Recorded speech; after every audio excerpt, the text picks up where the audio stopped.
Le voyage égoïste, contes, récits et souvenirs par Colette, lu par Équilibre, livre audio.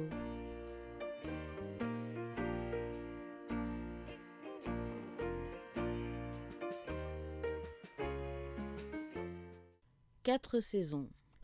Adieu à la neige. Le premier rideau de cyprès dressé devant le soleil levant, la première baie de Méditerranée enfoncée entre deux collines comme un fer de hache. Le premier oranger et la première rose, nous leur offrons, dans le train qui nous prit à Paris la veille au soir, la facile conquête de notre cœur.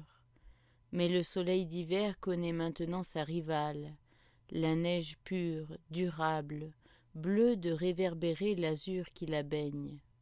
Ce n'est pas de longtemps que je la connais, je ne sais pas encore me servir d'elle aussi bien que font ces enfants multicolores, qui vont, l'éclair aux pieds, ou debout sur la double et pliante voltige, et qui jouent sur ses flancs, franchissent ses abîmes couleur de violette.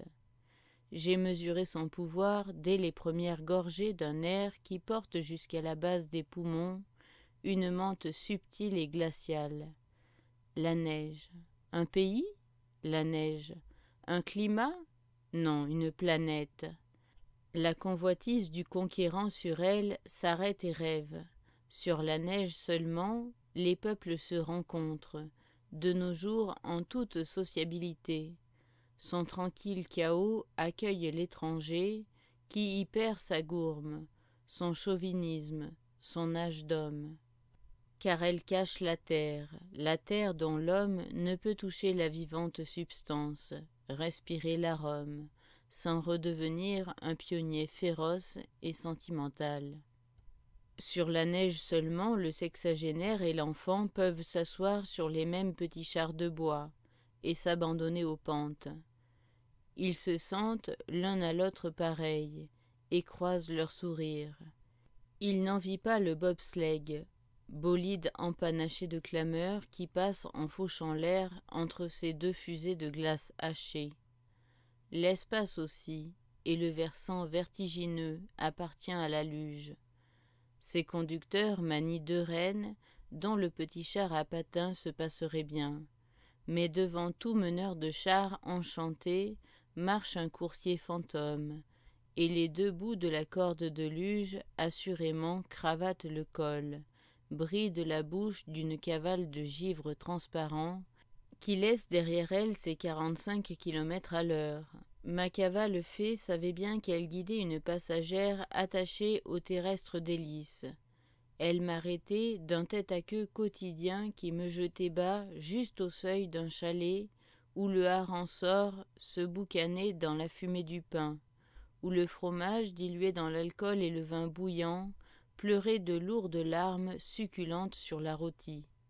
Un vin blanc, pâle et traître, versait à mon palais la température même du seau de neige où l'on calait la pinte de verre, et la poésie domestique, le lyrisme enfanté par la gourmandise, fumait hors du coquemar grésillant et dans nos haleines bleues de montagnards bien nourris.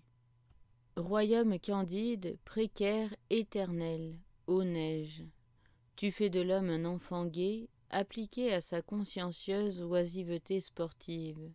Tu as créé ce luxe, le devoir de s'amuser, le souci de vivre pour un corps qu'enrichit, que perfectionne chaque heure à toi consacrée, et qui, dans chaque chute, puise une force neuve. Tu vois tes fidèles quitter l'autel au petit jour, à l'heure où l'aube rapide laisse dormir le pied violacé des monts, mais découpent leur front comme dans un métal orangé, incandescent, qui tailla de l'azur. Ils partent, leurs longues ailes de bois effilées, liées sur une épaule, et le double bâton dans la main. Ils sont sages et graves, comme s'ils avaient tous 10 ans. Ils ont choisi la veille le but du lendemain, un point arbitraire et invisible, la corne d'une montagne, ou bien un chalet perdu sous son auvent fourré de neige. Ici ou là, qu'importe. Ici ou là, pourvu que ce soit au prix d'un effort régulier, d'une gymnastique corporelle et mentale, pourvu qu'ils atteignent un moment d'exaltation mentale et corporelle, pourvu que, debout quelque part, très haut, contre le noir azur qui pèse sur les cimes, contraints d'ouvrir leurs bras et leur cœur pour étreindre leur Éden, ils touchent à une félicité qu'ils ne raconteront pas. Ils rentrent à midi, fumant de joie et de sueur saine, avec leur petite ombre d'un bleu vif couchée à leurs pieds, ou bien ils ne reviennent que le soir, ralentis, muets, et leur mutisme semble plein de poésie parce qu'ils ne pensent plus à rien. Ils sont tes amants comblés, ô neige. Ils n'ont possédé que toi depuis le lever du jour, et tu leur suffis. Ils ont vu sous leurs pas diminuer le mont, grandir le paysage. À la halte, ils s'assirent sur un pan vierge de ta robe, et ils se tournaient de côté et d'autre à cause du soleil qui leur brûlait l'épaule. Cependant, la faim les rendait creux et légers, et ils fouillèrent leurs poches. Ils mangèrent face au soleil, en recueillant les miettes pieusement. Puis ils lièrent à leurs pieds leurs ailes, et ils commencèrent leur vol par-dessus les petites vallées. Parfois ils rayaient de grands cercles les champs immaculés. Selon leur bond, ils voyaient une contrée concave les quitter, revenir à eux, s'écarter encore. Leur chute les poudrait de nacre.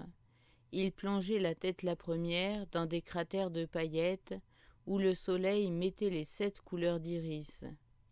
Ils ont lutté entre eux, d'audace, de vitesse. Ils n'ont pas pourchassé ni tué le gibier innocent. Ils n'ont pas songé à l'amour des femmes, ni souhaité le bien du prochain. Car tu les aimes purs, tes amants, ô neige, et tu les purifies. La nuit, ils dorment d'un long sommeil d'enfant, et leurs songes eux-mêmes ne te trahissent pas. Ils te voient en rêve, et mieux que pendant la veille, ils volent. Par leurs fenêtres grandes ouvertes, ton silence entre librement, et rien ne bouge dans ton empire inaccessible au vent, sinon le feu palpitant des étoiles. Ils dorment, oubliant pour quelques heures la passion qu'ils te vouent, et c'est toi quelquefois qui, jalouse de les rejoindre, descends effeuillée, tournoie indécise autour de leur repos, et verse à leur chevet un fondant hommage de flocons, une brassée de plumes, de fleurs, de joyaux immaculés que dissout comme l'apport d'un songe la première atteinte du jour.